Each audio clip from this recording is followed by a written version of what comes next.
Welcome to another Liverpool.com podcast. I am Dan Morgan. I am your host for this week. I am joined by Liverpool.com staff writers Mark Wakefield and Joel Rabinowitz. Gents, I hope you're okay today.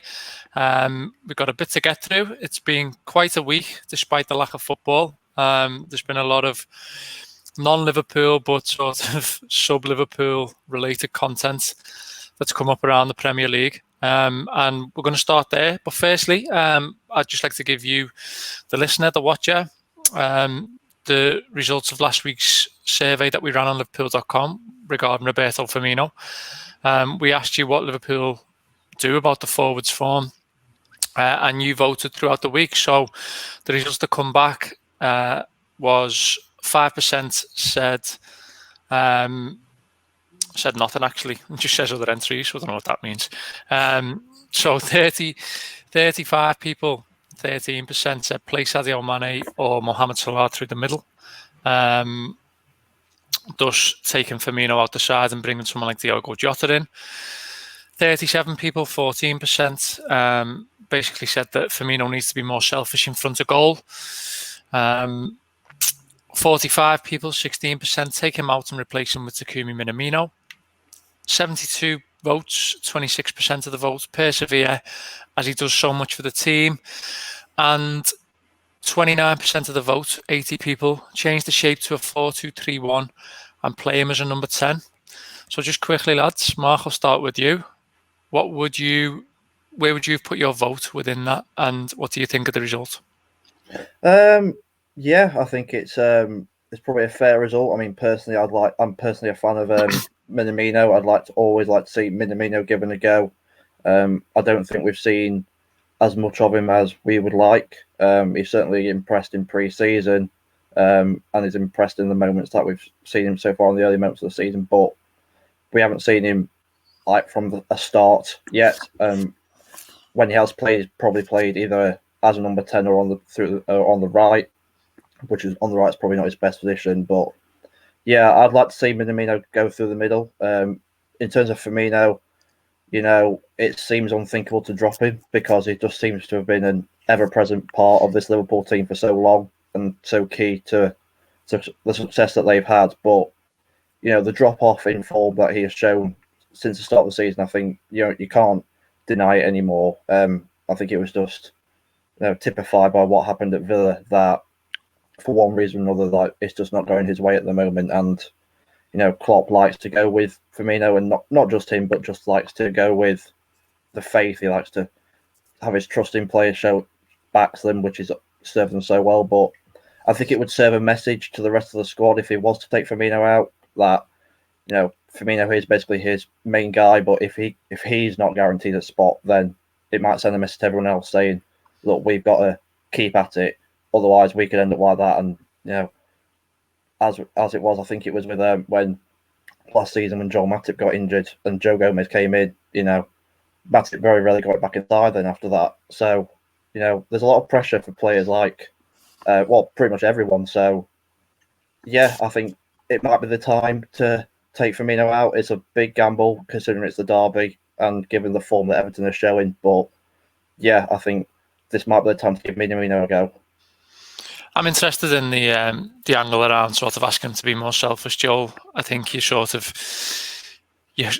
asking for a lot of sacrifice there in terms of how much he does for the team. And I know Ollie wrote something yesterday about his pressing numbers being down, but he is constantly looking to be that provider, just to be that person who does a lot of stuff that can't even be quantified by stats. There's times where he'll make a run sort of 5 yards to the right just to create half a yard of space for someone else, and you can't quantify that in many ways. And yeah, I don't think it's as easy as saying just ask him to sort of take more shots on or not look for teammates. I don't think that's ever going to work with a player like him. No, I don't think selfish is the word I would use in terms of what he needs to be. I think it's just more ruthless, really. If you look at the numbers last season, he was in the positions to score almost twice as many goals as he did if he had just been finishing in line of his expected goals. So I don't think selfishness is the issue. I think he just needs to be more clinical when he gets in those positions. I am interested by the 4-2-3-1 thing. We've spoken and written a lot about this before, and it hasn't really kind of materialised so far this season. But I do like the idea of Firmino playing as a 10 there. He did it quite well at parts in 2018-19 in the first few months. I also quite like Salah playing through the middle, or there's other options there. You could play Firmino and Minamino at the same time in that formation. Mane could even go through the middle. Jota's done it at Wolves, obviously in a different system before. It's whether you'd want to change the system just to kind of try and get one player back into form. But I do think there are merits to it with the midfield as well. I always think Fabinho looks better with someone next to him. So we'll see. I don't think it's as simple as well as saying that we need to drop Firmino as such, because now that there's mid-Champions League games all the way through to the next international break, really, you're going to see more rotation now anyway. So I don't really think Firmino is going to be starting every game as it is. It'll be interesting to see what he does, because you've obviously got Everton, Ajax pretty close together coming up. So I wouldn't be too surprised if we see Firmino not starting one of those two. But yeah, we'll see. Project Big Picture then breaks on Sunday via the Telegraph. There's a lot to dig out from it. I suppose the main take is that it does have a Liverpool imprint on it through John Henry and Fenway Sports Group. And I think it's without doubt the fact that it's John Henry's sort of big vision, not only for Liverpool, but for the Premier League. There's lots of different angles on this. There's lots of ways in which it can be interpreted and has been interpreted. I'll just start with you, Joel. I mean, what's your initial thoughts on it? When I first read the story, firstly, I was just surprised, really. It kind of took me aback a bit, because FSG never really have been regarded as, or seen themselves as, football people, really. They've come into the sport. To see them kind of take such decisive action and devise this really detailed plan, which isn't just about, it is obviously from a Liverpool kind of perspective in the first place, but it's going to have a profound, if it were to take place on the whole of English football, to see them sort of driving that was sort of the first thing I noticed was quite surprising. And the fact that they're doing it in tandem with Man United as well.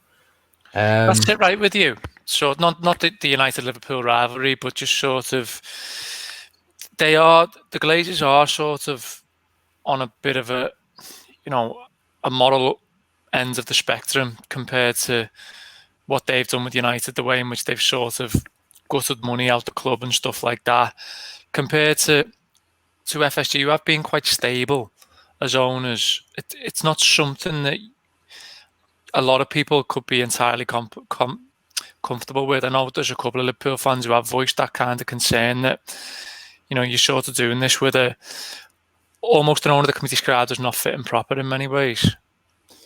Yeah, I mean, in general, I'm sure we'll come on to talk about it because it's obviously their 10-year anniversary this week. But they've been fairly sort of removed or distant, and that's not necessarily always a negative, but they've been quite good, I think, at sort of putting responsibility and power in the hands of people who do know what they're doing and know the sport. So to see them, and John Henry specifically, at the forefront of this is quite surprising. I think you'd be right to have some sort of reservations about whether they're the right people to do it. I think, without getting bogged down, there's so much detail. Ollie's written about a really good piece, very strongly opinionated, on the site, which you should all go and read. But I think the thing that sticks out to me is that the conversation needed to happen at some point, quite urgently. If you hear what kind of lower league clubs are saying and championship clubs, that they do need financial support. And that's not to say that this exact kind of proposal and all the details are right. I think that there are imperfections with it and there are kind of negotiations that need to be had. But I think the fact that it's actually started a dialogue and that nobody else is coming forward with a plan at the moment, I think that's a useful thing. There are obviously aspects of it that we have to kind of take our Liverpool glasses off and see that, like, if you have clubs lower down in the Premier League or clubs that are trying to come up to the Premier League, it is reinforcing a sort of glass ceiling which is already there. So I can understand why people would be quite uncomfortable with certain aspects of it, but I do think it's a discussion which needed to be started at some point pretty soon. Mark, what's your take on it? Yeah, I'm with Joel. I mean, when the story broke, I mean, I was obviously very surprised, but it just seemed like a weird timing of it. I mean, like Joel said, no other clubs certainly have publicly come out with major discussions or coming up with a plan of how to tackle the problems that are surfacing with the financial impact of in like the lower league and Championship and League 1, 2. Something certainly needs to be done. So I think there's something to be said for Liverpool and Man United taking grasping it and trying to sort something out with that. But you can't deny that it is quite a selfish plan, if you like. I mean, you can't deny that. I mean, it just seems like when the Premier League formed, I think in 1992, Liverpool were tailing off a little bit. United were trying to, United were becoming the dominant force in England, and Liverpool sort of missed out on, obviously all the revenue stuff, and obviously they've been basically playing catch up ever since. And I think there's something in now that Liverpool are at the very top of the game, they want to make the most of it and trying to become the spearhead, the figurehead of the Premier League, which Manchester United have been for so long, and now Liverpool are trying to get that back. There's certainly some positive aspects to it, but I think it just screams of selfishness that taking your Liverpool glasses off, you just can't deny, and it doesn't read well, but you can see why they're doing it, but it just doesn't sit right, in my opinion. It's interesting to me that you've had the likes of Derby County and Forest Green Rovers, people in power there coming out and supporting the proposal. Rick Parry's clearly on board. He says it's the best reform proposal for football in the last 25 years, I think he put. So that, in that sense, Ollie in his piece called it dangling the red meat. Joel, would we be wrong to think that is purely cynical from Fenway Sports Group to put this forward as a bit of bait for football clubs and then sort of renege on that maybe, or give them that and then sort of run away into the sunset? Do you know where I'm coming from? Yeah, I do know what you mean. I think it's unsurprising that a lot of the lower league clubs are supposedly in favour of it because they do urgently need the money. And I think what's happened is because the system has become so sort of entrenched now, there's so many clubs in the Football League whose basic aspirations realistically are that they're never actually going to be able to challenge for anything other than reaching the Premier League is probably the height of what they can hope to achieve. And I think there's a wider discussion to be had around that. I'm not quite sure that you can really address that inequality without something really drastic like what they have in American sports, where you have salary caps and draft selections and stuff like that, which kind of creates that fluid system where teams can move up and down. I think that what we have now, the way it is with those clubs so sort of established at the top, and it's so difficult to see how that really changes without something urgent. So I can see why this in the kind of immediate term is like a necessary compromise for a lot of these teams. I think the ones that you would probably have more sympathy for and it would be difficult to accept are the teams sort of in the middle, lower half of the Premier League who would ideally like to make that next step. I'm thinking of the likes of sort of Leicester, Wolves, teams that have sort of been in and around the periphery of the top 6, top 4 recent seasons, but that's already hard enough. Obviously, the kind of the Leicester title win was one freakish anomaly, which just was a confluence of events that probably won't ever happen again. And I think this move probably just reinforces that kind of, the status quo as it is. I don't think the entire thing needs to kind of be dismissed in its entirety as is. But I completely understand why a lot of people take issue with the kind of the core principle behind it, for sure. I think one thing we can sort of nail down, Mark, from this is that it is a huge indictment on a governing body such as the FA that two clubs have had to sort of step forward with their own proposal, which isn't done on a whim. This has been a body of work over, you could do at least 2 or 3 years. I think it's sort of the 18th draft or something like that got leaked. So that just shows you that within that time, they feel football is broken enough for them to not only try and fix it themselves, but have so little faith in the governing bodies of this country that they can't and won't step in and do it themselves. Now there's talk of the FA making those proposals on the back of this, but again, it's another round of events which sort of eventually culminates begging the question is, what is the point in the Football Association? Because there isn't one, in my opinion. Yeah, I mean, it's struggling to disagree. I'm struggling to disagree with anything you said there. I mean, yeah, it's just the powers that the clubs are having nowadays. I mean, like you see, Liverpool, Man United are the two powerhouses of the Premier League in terms of, or in English football, with just the obviously the history they have. But in terms of it just shows the might that they have in the game at the top level. Like what Joel was saying, FSG, they've come into the sport not really having or any background in it. Same with the Glazers, obviously. They've been there a lot longer, but the fact that two organisations whose background isn't based purely on football can just come up with a plan that will revolutionise the game, and then you've got the FA there who, as of yet, haven't come up with some sort of like strong plan like that. This one that we've seen, it really is an indictment of just what the FA are. It's them getting involved in things that you wouldn't ordinarily expect. If someone said to you last week that Manchester United and Liverpool put forward a proposal to fix football in inverted commas, you wouldn't expect things in there to be that are there, like the women's team, for example, the women's game, stretching down the football league's parachute payments. This isn't. We can talk about corporate greed and the fact that it might be a power grab by both of them, probably is in many ways, and whether we trust that process, which a lot of us don't and would be right not to. But at the end of the day, they are saying this game is fundamentally broken.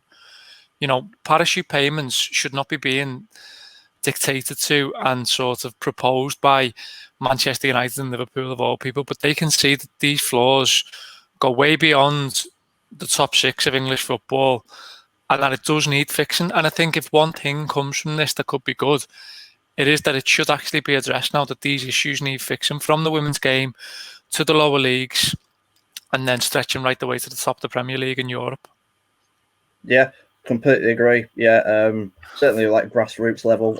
There's obviously been a lot of issues with lack of funding and stuff, and even all the way up through the national leagues, and you could all argue going up to League Two as well. Just the sheer gulf, obviously, money has become the main part of the game. That's just the way it is. Football's becoming more of a business rather than a sport. Certainly, the higher up you go. I mean, you can see why FSG and the Glazers with United have done it. They're trying to take advantage of a situation, but they obviously, they want to they want to help the situation out with what is going on. Just the lack of funding, that is all the money is at the Premier League level. Sadly, that's just the way it is. With obviously the parachute payments, which, as you've said, shouldn't be the thing that should be happening. But I mean, there's just something wrong with the way that the game is structured at the moment, financially anyway. And if something good comes of it, and that these issues like the women's game and the grassroots and lower leagues at the financial level get sorted, then that is one positive I think you can take from it. All right, let's move on. There's a couple of anniversaries that we're covering on Liverpool.com. This week is 10 years of Fenway Sports Group. We've already brought you a piece on that yesterday from Mark, Monday, from Mark, who delved into the world of what ifs. If Liverpool had not have won that battle on the High Court in London in 2010, could they have been in League Two? Could Liverpool have been owned by, the Buy and Venture Capitals, I think they were called back in the day? Yeah, DIC. All of those what ifs, that's available to look at now on Liverpool.com. We've got loads more coming through the week. But I think from writing on it, Joel, there's a lot of things that sort of take you back when we do these project pieces, and when we sort of get that nostalgia. I mean, just in general, looking back, a decade's a long time. How do you sum up Fenway Sports Group's ownership of Liverpool? Pretty good in 2 words. I think they've obviously been far from perfect in a lot of things, especially sort of decisions off the pitch, which is all we've obviously written lots about and will continue to do so on things like ticket prices and stuff like that. The furlough scheme, obviously earlier this year. But in general, in terms of what you would want from an ownership, it's actually incredible when you look back over the last decades in a slightly different reality where not a lot would have had to have changed. Liverpool could have been sat here having won every single trophy they could have won. They could have won the Europa League in Klopp's first sort of mini season. They've won the League Cup already. FA Cup, they've come pretty close to, not quite got over the line. And then obviously they've done the big ones: Champions League, Premier League, Club World Cup, Super Cup. So in 10 years from where they took over, when you had kind of Roy Hodgson talking about the realistic prospect of a relegation battle, and I think they've pretty much delivered. I think what's interesting and what we'll come on to do plenty on is where they go next from here, because pretty much half of their tenure now has been under Klopp, and he's become such a sort of figurehead of a whole project. He completely chimes with their values and the model that they want to run. Klopp's currently contracted until 2024. You don't know what the intentions of FSG are sort of longer term, but it will be fascinating to see what FSG look like beyond Klopp at Liverpool, if indeed they are still the owners at that point. I think one thing we can take, looking back, Mark, I know it seems very quickly now that it's time gone and past, but it was a long-term project that they set out with Liverpool, and it wasn't ever going to be easy. And they had to learn from their own mistakes, because, like you said before, they're not football people, they're not from this country.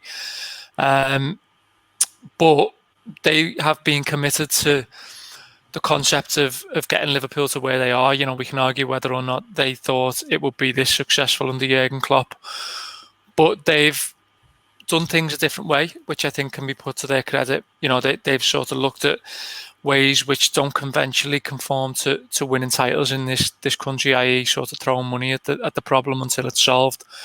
They've tried to do it different ways. They've looked at managers like Brendan Rodgers. They've had people in like Damien Comolli. It's been a learning process that we've all been on with them. I think it's fair to say, you know, we've all sort of had to learn from them and from their mistakes as supporters and people who care and invested in this football club. Yeah, I mean, no, when they came in 10 years ago, I mean, things probably hadn't been that bad, certainly in my lifetime, probably for a long, long time, the situation that the club found themselves in at the time. So in that respect, I think the only way was up for them. You know, they didn't waste no time in getting rid of Hodgson, getting a club legend like Dalglish on side, in the side. You know, that instantly got supporters, you know, certainly in a positive mood, and bought them time as well. I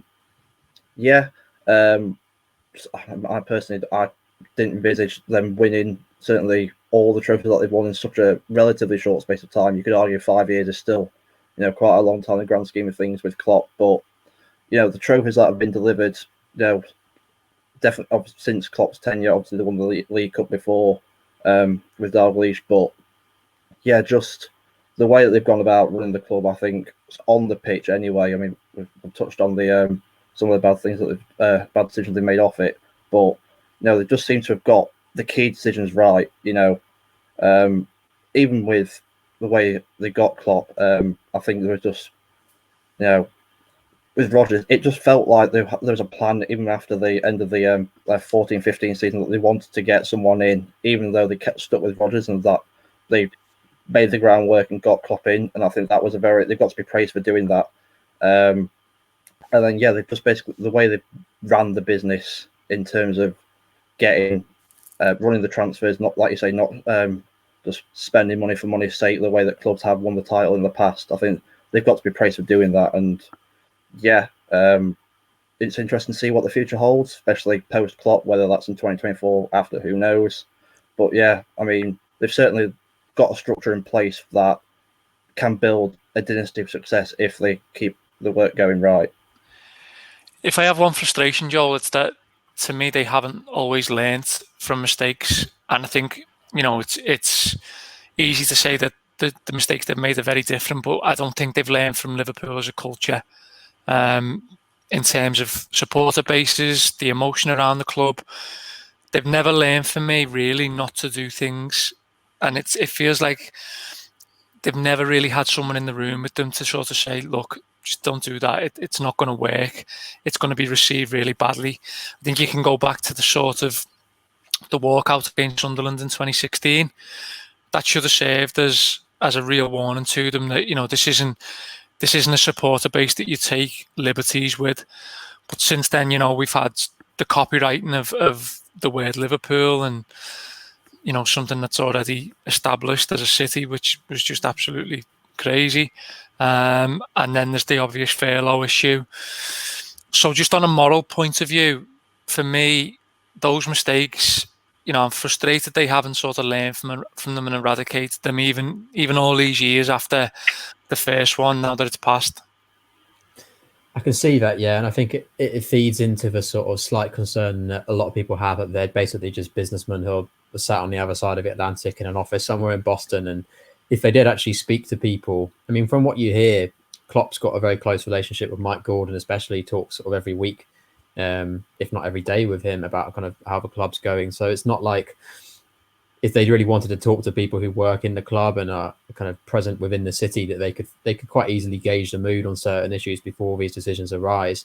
I think you're right to reference the walkout. That should have kind of served as a bit of a crossroads moment. They realised that this sort of thing isn't going to sit well with people who support the club, which I think is why the trademark thing, and then more recently, given the sort of circumstances at the time, the furlough thing was such an own goal, an avoidable own goal, which you could see coming. And I know they got some credit from some people for sort of reversing it very quickly and kind of responding to their mistakes. But I don't almost feel like they should get too much praise for that, because it's a good thing in a sense, I suppose, that they did listen and act accordingly. But you'd rather they just didn't put themselves in that position in the first place.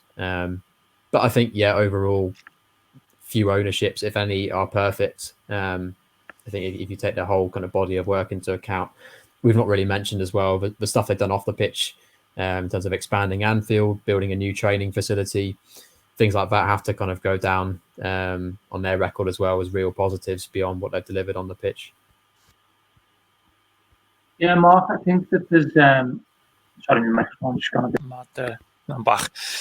I think now, sort of without projecting the future too much, the fact that Liverpool are a stable club, and considering, like you said, what FSG came into after the mess of Hicks and Gillette High Courts and the club almost being liquidised, in the current climate, with the future very much unknown economically, Liverpool being stable as an organisation, as a business, I know people like that, but ultimately it is. There's a lot of money at play. There's a lot of balancing of books that needs to be doing on such a high level with an organisation like Liverpool Football Club. This current predicament we're in worldwide, I'm sort of personally of the opinion that FSG will be mindful of balancing Liverpool's books and making sure that they are sort of financially viable going forward. And there was a lot of talk around transfers and the fact that they were overly cautious when Liverpool looked like they weren't signing Thiago Alcantara. They got him and Diogo Jota. So I think the point is probably that this type of thing, transfers, money spent, etc., that won't be done on a whim. That will be a cautious, measured approach where you look around at other clubs and you're sort of wondering what the contingency is if the sort of financial meltdown that's predicted comes to pass as a result of the current pandemic.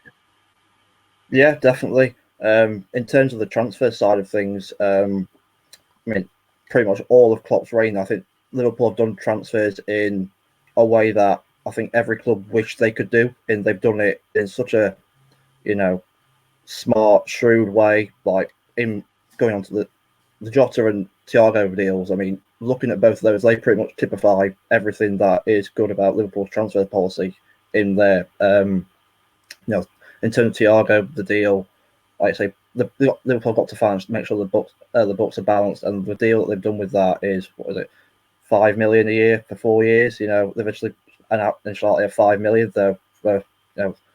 That's not that. I know it sounds a lot of money, but in terms of a club of Liverpool size, it's quite a shrewd bit of business.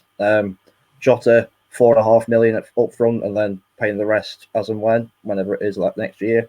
So, yeah, in terms of like the transfer side of things and making sure the books are balanced, they've definitely got the right people in they're sort of doing the work right. I just think, yeah, they're certainly doing it the right way, and hopefully the way they're doing it puts the club in such a good stead going forward. Certainly for the next few years with Klopp, after Klopp, hopefully, who knows how long that will be, but they're certainly putting themselves in the right place. Another anniversary last week was Jurgen Klopp's 5 years at Liverpool. We covered that extensively on Liverpool.com. If you read some of the content, I hope you enjoyed it. We certainly enjoyed giving you alternative looks like Jurgen Klopp's love affair with Turf Moor, which I wrote, which you really enjoyed. Mark wrote something on what could have been with Carlo Ancelotti, which was also excellent. And Joel, just to touch on your 16-17 running piece, which I think we can all agree sort of topped the bill. It was a great piece, and I think what it does is it reminds you of the journey that you've been on with Klopp. You know, we talk about 10 years of FSG there, 5 years of Klopp feels like almost treble that time. There's been so many sort of developments and you know, improvements, not only as football teams go, but as supporters and mindsets. And, you know, he really has sort of taken this club on an adventure. And when you sort of look back to those early days and that running in particular, you get to see where the pieces of the jigsaw fitted at exactly the right time to get us to where we are now. Yeah, it was a really enjoyable one to write, actually, because I remember those matches so vividly, even though it's quite a while ago now. It doesn't feel like it. And you kind of forget about that season, 16-17. Klopp almost got a kind of a free hit, really, when he arrived, because he came in October with a squad which wasn't his, and he had to sort of do what he could, and got to 2 cup finals, lost them both, but you could see that the kind of the signs were there. 16-17 was where the work started, and yeah, you kind of forget that you get to New Year's Eve and they're just beating Man City at Anfield, and at that point they're very much in a title challenge with Chelsea, who were doing well under Conte, but it didn't look like they were kind of going to pull away necessarily. Liverpool looked excellent in the first half of the campaign, and then I remember so well watching that the 2-2 against Sunderland just after, I think it was the first fixture of the new year, and Liverpool went ahead twice, 2 penalties for Sunderland, and it just unravelled from there. The January and the February were awful. Liverpool barely won a match. I remember there was a 2-0 defeat to Hull, which I touched on in the piece, away from home, when Nias scored twice. And at that point, it looked really, really quite bleak. You've gone from kind of a potential title challenge to wondering whether Liverpool would actually hold on to finish top 4. And there's all kinds of other bits and pieces that Klopp had to deal with there. He loses Lallana, he loses Henderson, then he loses Mane for the season. And he's really got to sort of patch it all together, really, for that run-in. And there's so many really tight, gritty, nasty games there. Stoke away, where Liverpool go in 1-0 down, start with Ben Woodburn up front, bring him off, and then Coutinho and Firmino come on and score, and they win. There's a West Brom away where Lucas does a brilliant headed assist for Firmino, and they just hold on.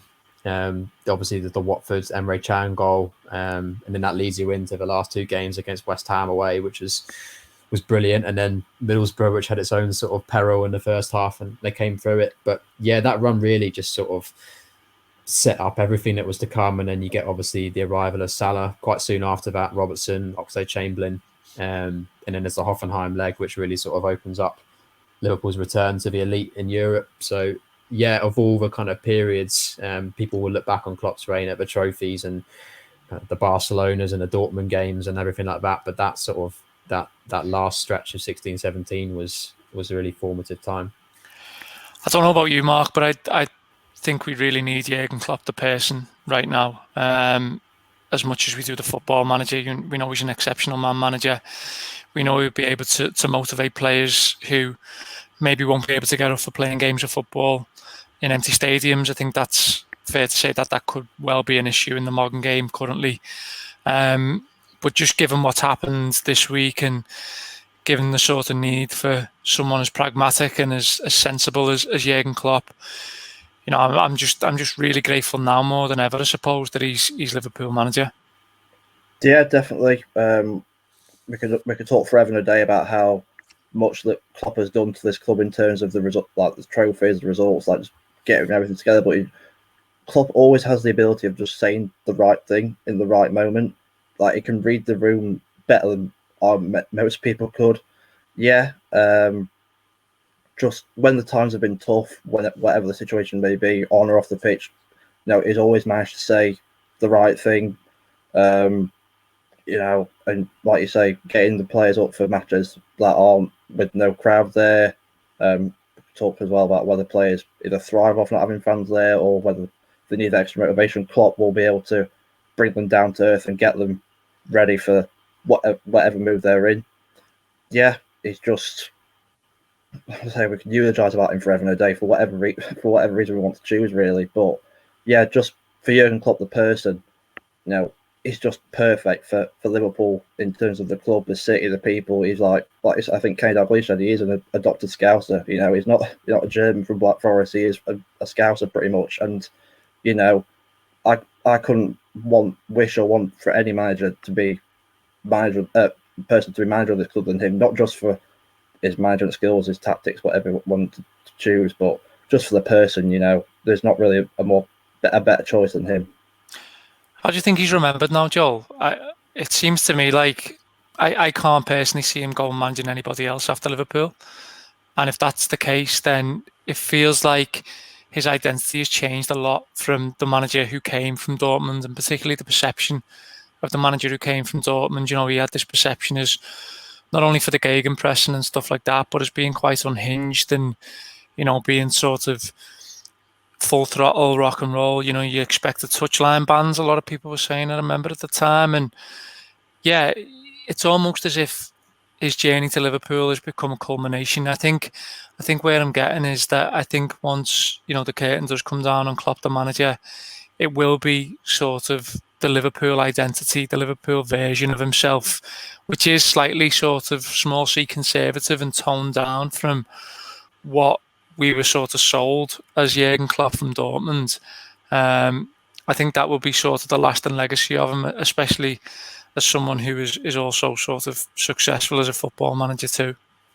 Yeah, the conversation around Klopp like we've just touched on, as a human being, his charisma, how he makes people feel, how he speaks, is all valid and an absolutely essential part of the manager he is. But I do sometimes feel like it almost obscures the fact that he's an incredibly sophisticated and skilled manager in terms of tactical reasons and what he does with the team. It's an aspect which I've always found as just being kind of untouched a little, or not given it enough kind of attention or praise in the whole conversation around Klopp. Like you said, he came with a very kind of distinct reputation from Dortmund as being the guy who runs up and down the touchline, shouts a lot, celebrates with his players, gets very animated. But we knew back then relatively little other than just kind of catchphrases like pressing and heavy metal football about what he'd actually bring. And the evolution of Liverpool over his 5 years has been fascinating. We've gone from a heavy pressing team with kind of rapid counter-attacks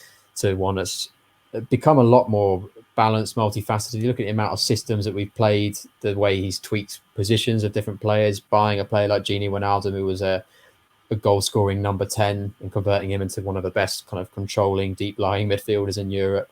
What he's done with Firmino, what he's done with basically every single player who's now part of this team, who when they came here, the levels that they've gone on to reach because of his coaching on the training ground, the stuff that we don't get to see, we get to kind of hear and read little pieces about. But I think that's a really underestimated aspect. He's obviously had backing from FSG to make those big signings, but what he's actually done in terms of bringing players through, changing their style, developing an identity which has remained consistent but has evolved in terms of what Liverpool needed to achieve. I'd like to think that that's kind of remembered just as much as the man of Klopp himself. Absolutely. We'll move on. The Merseyside derby, football back this weekend. Mark, you're writing something currently on the game and whether we can finally expect to see goals in this one. As you rightly pointed out this morning, the last four have gone as one goal, and that was Sadio Mane's in the 94th minute winner. In case any Evertonians watching have forgot about that one, I'm sure they won't be. But it is an interesting stat that comes from this fixture. I mean, you're writing the piece on it. I mean, why do you think it is? Why do you think there has been such a lack of goals in this one, and then you've got the likes of the 5-2 at Anfield last season?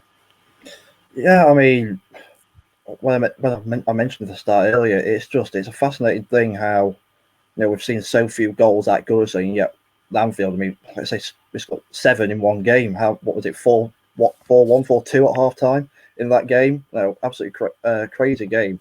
But yeah, I mean, in terms of what's happened at Goodison, I'm looking into it. I mean, each of the games that we've just seen, I've had whole different circumstances around them. Last season was the first game after the restart. Both teams not at it, not as fluid, very rusty. You can understand that being a bit goalless. The season before, Liverpool were in a title challenge, title running. Everton meandering around that mid-table. and they wanted to spoil the party. No, I remember all the build to that game was just Everton wanted to hold Liverpool's title challenge, and to some extent they did. And then the season before, in 17-18, Salah was injured for the game because I think he picked up a knock in the Man City game in the Champions League, so Salah was out.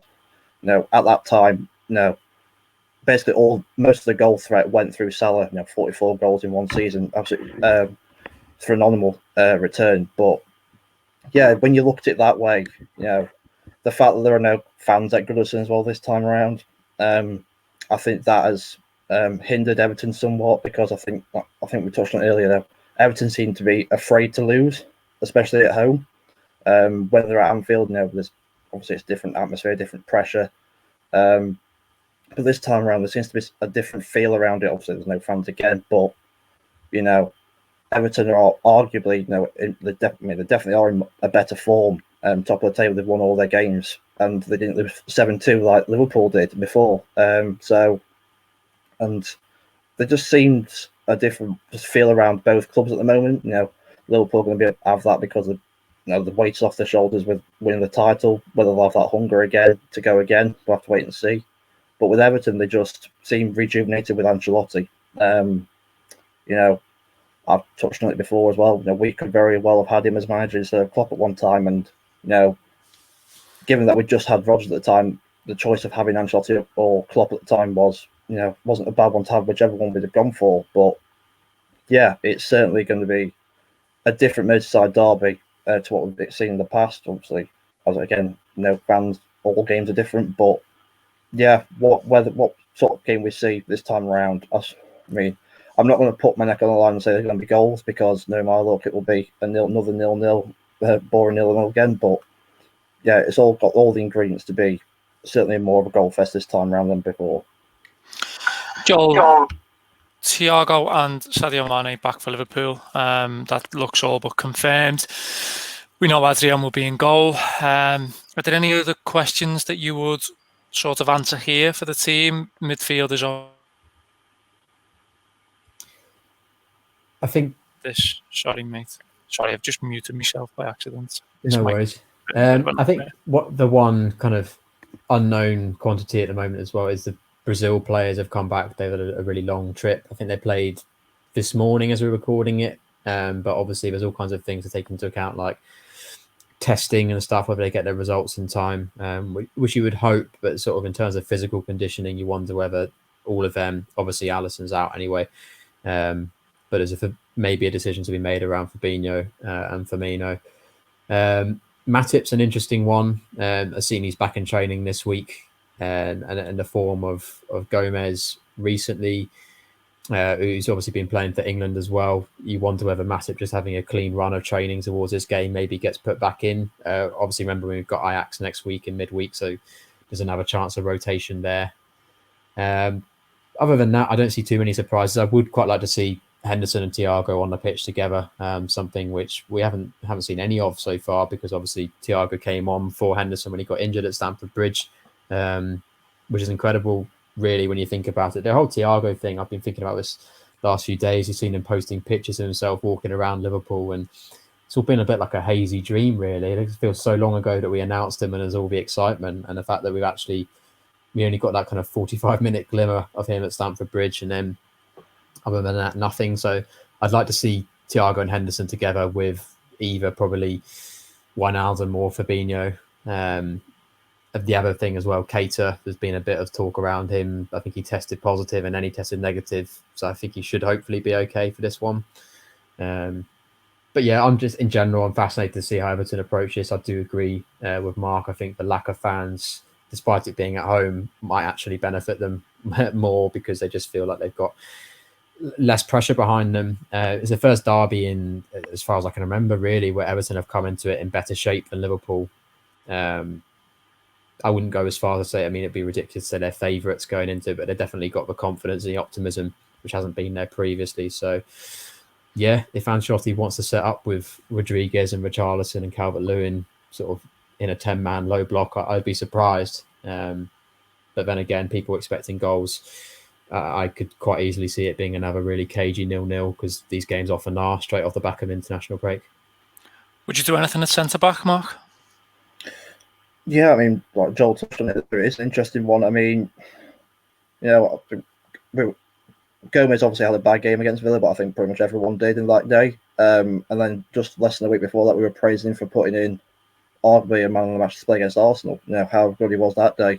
That's the problem with football these days. People have very short memories. You're only based on what your last game rather than once before. I think it will be a gamble to put Matip in straight away. I think that's a very big gamble, especially with the pace that Everton possess with that Richarlison, Calvert-Lewin. They've got some really good pace up front. Yeah, I mean, it's a tough one. I mean, there's also an argument for Fabinho back there. We saw him how good he was against Chelsea, and then you could have like Thiago and Henderson in midfield. There's all kinds of options. I'll be very surprised if he starts Matip, but again, it is an option that could be used. But me personally, I'll stick with Gomez if it was me personally. I wouldn't be surprised if he goes Matip purely on the basis that Calvert-Lewin, I think, is one of the best in the air in the league at the moment. He's unbelievable threat from high balls, corners, set pieces, crosses, everything, which is probably the one area you'd say Gomez is probably significantly weaker than Matip in terms of just winning headers in the box, basically. So I understand what Mark's saying in terms of a lack of sharpness and rhythm with Matip, but purely from that perspective, the confidence that Calvert-Lewin's in, I think it wouldn't be the worst decision in the world. No, absolutely. We'll have all tons of content building up to the game, pre, post, and anything in between on Liverpool.com. Look out for this week's survey, which will come in the form of a written piece. We are basically going to do something on 10 years of FSG, which we start off with asking you the question, should Liverpool have sold Fernando Torres in January 2010? At the bottom of that piece, there will be a survey with a list of options. You pick the outcome. You therefore pick the next piece, and you therefore pick the reality that 10 pieces down the line you end up with. So we're looking forward to doing that. Should be fun. So yeah, look out for that. Keep with us for like I say, all your Everton content and the tons of football that's coming back in terms of Champions League and fixtures on every front for Liverpool. But that's been Liverpool.com's podcast this week. Thanks to Joel. Thanks to Mark. I've been Dan Morgan. I'll see you all soon.